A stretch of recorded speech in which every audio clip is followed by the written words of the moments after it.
Hello everyone, সকলকে স্বাগত জানাই নিবারণ স্যার ম্যাথস ইউটিউব চ্যানেলে।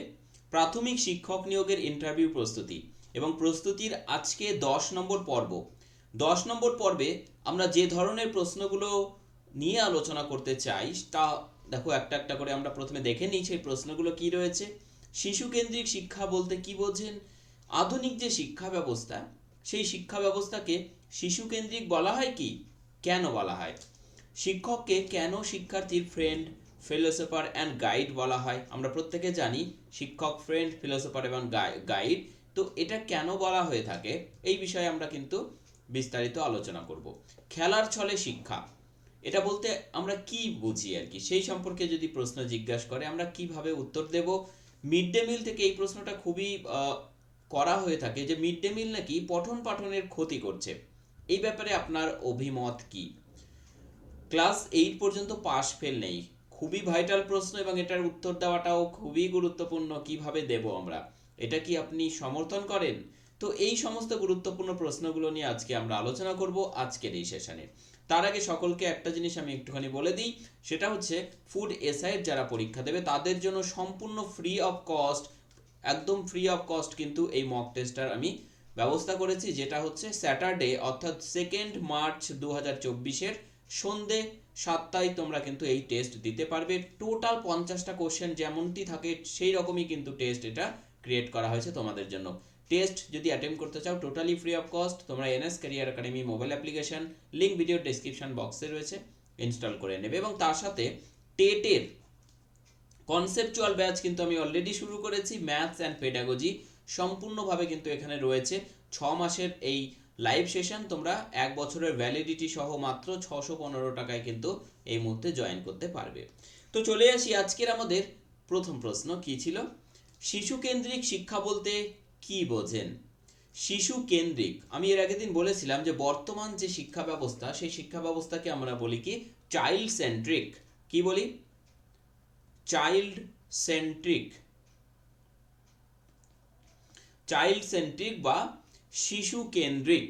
ওকে, তো এই চাইল্ড সেন্ট্রিক বা শিশু কেন্দ্রিক এই শব্দটা থেকে আমরা বুঝতে পারছি যে শিশুকে কেন্দ্র করে যে শিক্ষা ব্যবস্থা সেটাই হচ্ছে শিশু কেন্দ্রিক শিক্ষা ব্যবস্থা। তাহলে এখানে প্রশ্ন করা হয়েছে যে শিশু কেন্দ্রিক শিক্ষা ব্যবস্থা বলতে আপনি কি বোঝেন? উত্তর কি, শিক্ষার্থীর আগ্রহ, রুচি, দক্ষতা এবং প্রবণতা, ইচ্ছা ইত্যাদিকে কেন্দ্র করে বা ইত্যাদিকে প্রাধান্য দিয়ে যে নতুন শিক্ষা ব্যবস্থা গড়ে তোলা হয়েছে সেটাকে আমরা বলবো কি, শিশু কেন্দ্রিক শিক্ষা ব্যবস্থা। যে শিক্ষা ব্যবস্থায় শিশুকে কেন্দ্র করেই শিক্ষা ব্যবস্থার সম্পূর্ণ রূপরেখা কিন্তু তৈরি করা হয়। ঠিক আছে, সেই শিক্ষা ব্যবস্থা হচ্ছে শিশু কেন্দ্রিক। ওকে, এবার প্রশ্ন আমাদের করা হতে পারে যে বর্তমান যে শিক্ষা ব্যবস্থা, আপনার কি মনে হয় যে বর্তমান শিক্ষা ব্যবস্থা শিশুকেন্দ্রিক? আমাদের উত্তর হবে হ্যাঁ, একদমই সঠিক। বর্তমান যে শিক্ষা ব্যবস্থা সেটা অবশ্যই শিশু কেন্দ্রিক, অর্থাৎ চাইল্ড সেন্ট্রিক। কেন বলা হবে? এবার প্রশ্নের উত্তর আমরা যাব যে আধুনিক শিক্ষার কেন্দ্রবিন্দু হলো শিশু। শিশুর রুচি, শিশুর আগ্রহ, প্রয়োজন ও মানসিক ক্ষমতা অনুযায়ী পাঠ্যক্রম নির্ধারিত হয়ে থাকে। শিশুকে তার চাহিদা অনুযায়ী শিক্ষাদান করতে হবে। শিক্ষক, আচ্ছা এখানে একটুখানি স্পেলিং সেন্টেন্সটা বোধহয় ঠিক নেই। শিশুকে তার চাহিদা অনুযায়ী শিক্ষাদান, আচ্ছা এখানে হবে শিশুকে তার চাহিদা অনুযায়ী শিক্ষাদান করা শিক্ষকের অন্যতম কাজ হবে। ঠিক আছে, শিশুকে তার চাহিদা অনুযায়ী শিক্ষাদান করা, এখানে করাটা বোধহয় মিসিং আছে, করা হবে শিক্ষকের অন্যতম কাজ। ইয়েস, একদম ঠিক হয়ে গেছে। তো এখানে করাটা মিসিং ছিল। তাহলে শিশুকে তার চাহিদা অনুযায়ী শিক্ষাদান করা হবে শিক্ষকের অন্যতম কাজ, এবং শিশু তার প্রকৃতি অনুযায়ী শিক্ষা গ্রহণ করবে। অর্থাৎ শিশুর যে প্রকৃতি, তার যে নেচার, তার যে ক্ষমতা, সেই অনুযায়ী সে কিন্তু এখান থেকে শিক্ষা গ্রহণ করবে। আধুনিক শিক্ষার এই নবতর চেতনাকে শিশু কেন্দ্রিক শিক্ষা বলা হয়ে থাকে। ঠিক আছে, তো এটা তোমরা তোমাদের মতো করে বেসিক কনসেপ্টটা তোমরা পেয়ে গেলে, মোর্দা ব্যাপারটা তোমরা জেনে গেলে। এবার এখান থেকে আমাদের যখন প্রশ্ন করা হবে তখন তোমরা তোমার মতো করে নিজের ভাষায়, ঠিক আছে, সাবলীলভাবে উত্তরগুলো তোমরা দেবে। আমরা যদি পরবর্তী প্রশ্নের কি রয়েছে দেখে নিই, যে শিক্ষককে কেন শিক্ষার্থীর ফ্রেন্ড, ফিলোসোফার অ্যান্ড গাইড বলা হয়? শিক্ষককে কেন শিক্ষার্থীর ফ্রেন্ড, ফিলোসোফার অ্যান্ড গাইড বলা হয়? আমরা বিএড বা ডিএলএড এ বারবার পড়েছি যে একজন শিক্ষক হচ্ছে শিক্ষার্থীর ফ্রেন্ড, ফিলোসোফার এবং গাইড। তো এই কথাটা কেন বলা হয়? দেখো, আমরা যখন শ্রেণীকক্ষে বাচ্চাদের পাঠদান করি বা বিদ্যালয়ে যখন বাচ্চাদের সাথে মিশি, তখন কিন্তু তাদের একজন বন্ধুর মতো তাদের সাথে আচরণ করি। তাতে করে তারা শিক্ষকের প্রতি যে ভয় ভীতি সেটা তাদের থাকে না, এবং শিক্ষককে তারা তাদের যত প্রশ্ন, তাদের যে কোয়েরি, তাদের জানার যে আগ্রহ সেটা কিন্তু আহ, বৃদ্ধি পায়।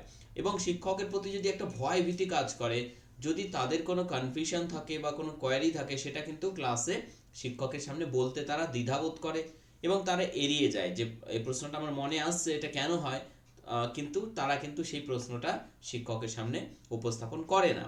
তার কারণ হচ্ছে শিক্ষকের প্রতি ভয়। তো সেই জায়গা থেকে আমরা যদি বন্ধুত্বপূর্ণ আচরণ করি, এমন বন্ধুত্বপূর্ণ আচরণ নয় যে তুমি তোমার একজন ক্লোজ ফ্রেন্ডের সাথে করছো, এইখানে বন্ধুত্বপূর্ণ আচরণটা অন্যরকম হবে। তাদের সাথে আমরা খুব ভালোভাবে মিশবো অ্যাজ এ ফ্রেন্ড, ওকে? তারা যদি কোনো প্রশ্ন করতে চায়, তাদেরকে সেই সাহস যোগাতে হবে প্রশ্ন করার, এবং তাদের সেই প্রশ্নের উত্তর দিতে হবে, ওকে? তো এই হচ্ছে বন্ধুত্বপূর্ণ আচরণ। এবং তার সাথে কি বলেছে, ফিলোসোফার অ্যান্ড গাইড। তাহলে কি বলবো, আধুনিক শিক্ষার ধারণায় শিক্ষক কেবলমাত্র দাতার ভূমিকা হিসেবে পালন করেন না। শিক্ষার্থীর সঙ্গে বন্ধুত্বপূর্ণ ব্যবহার বা আচরণ করার পাশাপাশি শিক্ষক প্রয়োজনীয় নির্দেশনা ও পরামর্শও দান করে থাকেন, যা শিক্ষার্থীর সর্বাঙ্গীন বিকাশের ক্ষেত্রে ধনাত্মক বা পজিটিভ ভূমিকা পালন করে থাকে। ঠিক আছে?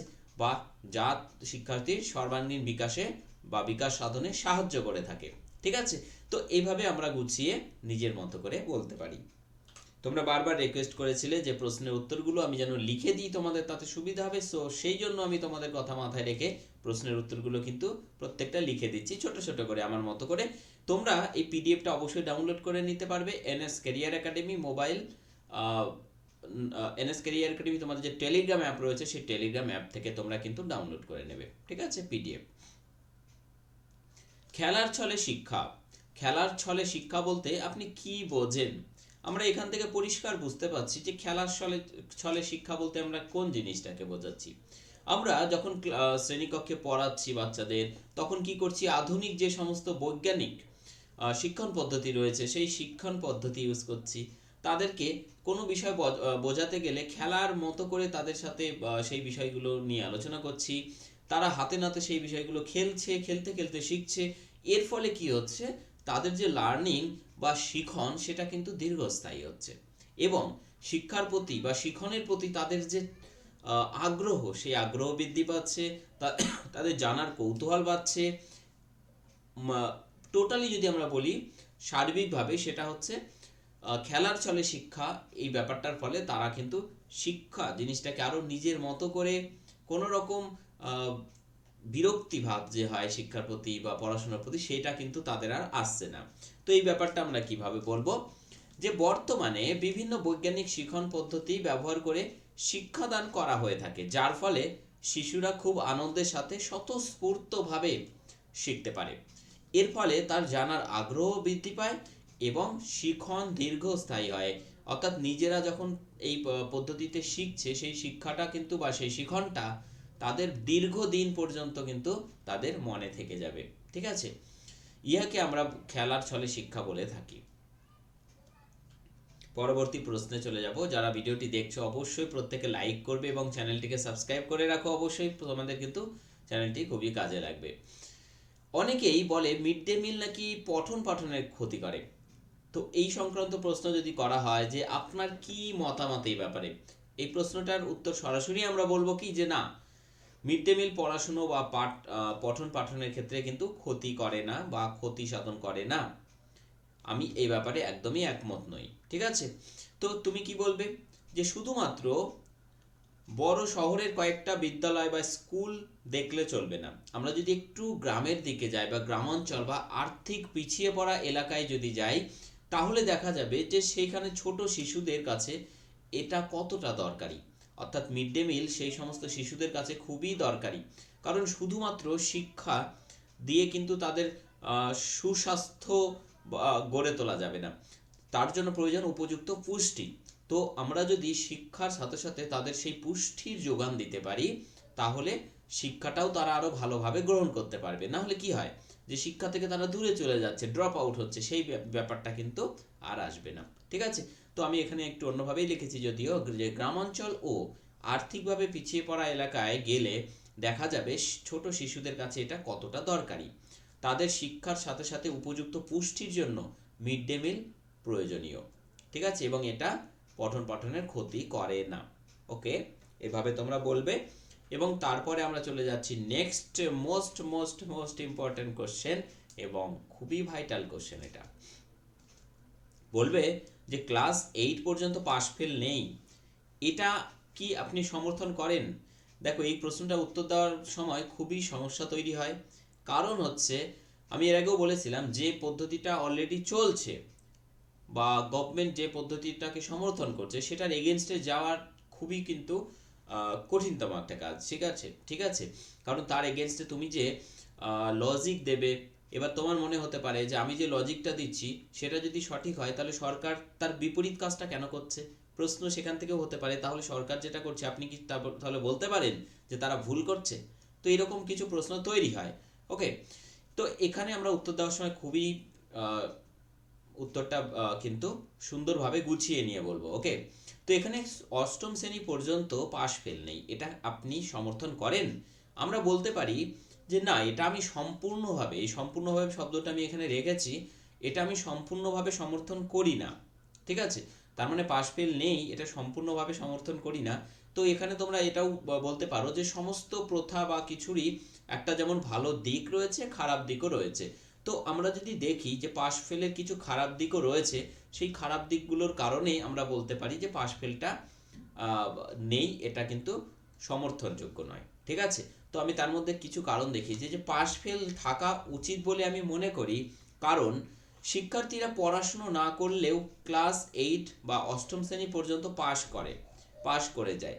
তাই তাদের শিখনের প্রতি অনীহা দেখা যায়। মানে আমরা পাস যখন করেই যাচ্ছি, আমরা সেই জিনিসটা কেন পড়বো? ঠিক আছে, কেন শিখবো? এই যে অনীহা, সেই অনীহাটা তাদের মধ্যে তৈরি হচ্ছে। অনেক অংশে শিশুদের মধ্যে জানার চাহিদা কোথাও যেন কমে গিয়েছে বলে মনে হয়, এভাবে বলতে পারো তোমরা।